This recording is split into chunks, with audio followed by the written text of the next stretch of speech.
Hello বন্ধুরা, আজকে সকালটা তো শুরু হয়েছিল খুব সুন্দর একটা মিষ্টি ওয়েদার দিয়ে। চারিদিকে দিচ্ছিল ঠান্ডা ঠান্ডা হাওয়া আর হয়েছিল একটু ঝুরঝুরে বৃষ্টি। সকাল থেকে আমার কোনো কাজ না থাকার জন্য আমি বাইরে বারান্দায় বসে বসে এই ওয়েদারটাকে উপভোগ করছিলাম। আর ইনি এদিকে এই ওয়েদারে বসে বসে ঝিমাচ্ছিলেন। এত ঘুমাচ্ছিল কি বলবো, মনে হচ্ছে যেন সারা রাত ধরে জেগে বাড়ি পাহারা দিয়েছিল। তো যাই হোক, ফুচকিটাও যাচ্ছিল এখন ওর মাদের সাথে ভোট দিতে। আর ওকে দেখে একটু না চটকালে হয় বলো, তাই ওকে একটু চটকে নিলাম আর কি, আলু সানার মতো। তো তারপর ওকে টাটা বাই বাই করতে করতে মা বললো চল আমরাও কাজটা সেরে আসি, আবার দেরি কিসের, যত বেলা বাড়বে তত ভিড়ও আর রোদও। তো তাড়াতাড়ি মায়ের কথা মতো মা আর আমি দুজনে মিলে বেরিয়েই পড়লাম আর কি। তো দেখো আমাদের এখানে ভোট ডান, আমার আর মায়েরও। তো বাড়ি এসে দেখি বাবা এনেছে চিকেন, আর মা যেহেতু ডিউটি চলে গেছিলো তো আমাকে তো রান্না করতে হবে।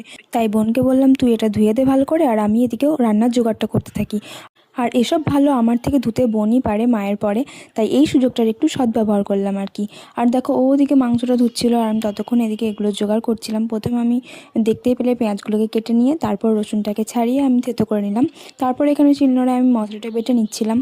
আর সকাল দিকের আবহাওয়াটা যে পরিমাণে ভালো ছিল, বেলা বাড়তে ওয়েদারটা ঠিক সেই পরিমাণে বিচ্ছিরি হয়ে গেছিলো, কি বলবো, এত পরিমাণে রোদ গরম একদম বাজে যাতা। আর এদিকে বলতে বলতে দেখো আমার সমস্ত জোগাড় কমপ্লিট। আমি এখানে প্রায় গ্যাসে তেল বসিয়েও দিয়েছি, আর এদিকে আমার রান্নাও কমপ্লিট।